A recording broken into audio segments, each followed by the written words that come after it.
can I just say that it's really wonderful to be back here in Madrid. I was here last year, and we are happy to have you here again. Thank you. Tomorrow I have a day off, so I'm going to have a look around. My friend Viggo Mortensen, he's just opened up a farm up in, I think it's just in Segovia. It's a goat farm. He has 1,000 goats up there, making goat cheese. So tomorrow I'm going to drive up and have a look at his farm and the aqueducts, which, so I'm just looking forward to seeing the countryside. Well, Judge Dredd is a future lawman.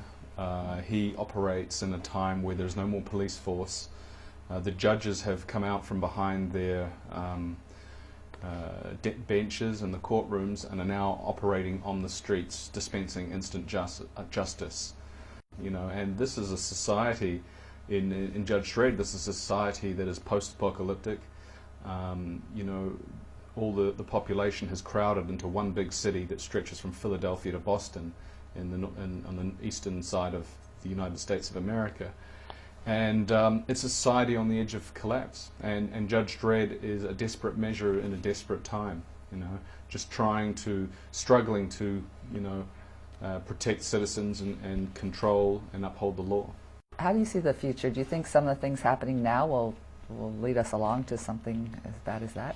Well, I certainly hope not, but you can see, you know, that you know, there have been a few instances of civil unrest in a lot of countries over the past year. You know, in Greece and London. I'm not sure if you've had similar stuff here in Spain, but you know, it'd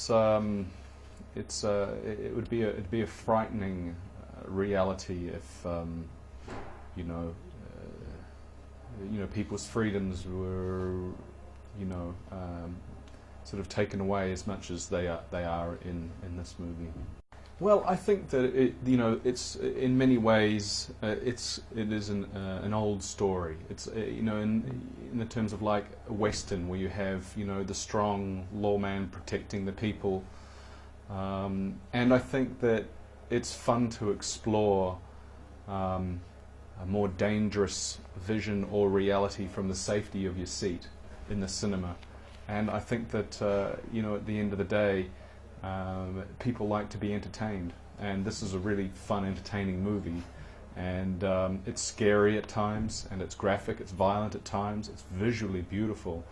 But people can, you know, enjoy this amazing ride in the safety of a movie theater.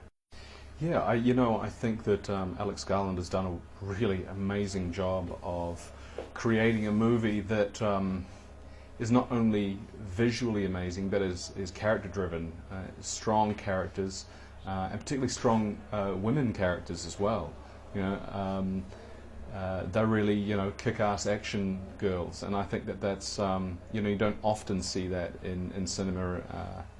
And that's a wonderful thing. And you know, visually, this film is amazing, and it reminds me a lot of what they've done with what Stanley Kubrick did in a film like A Clockwork Orange, where you have, you know, graphic scenes, but he offsets them with music, you know, that you wouldn't necessarily think that the two would go together. And in the same way, we have, you know, a lot of graphic images in this movie, but they are shot so beautifully.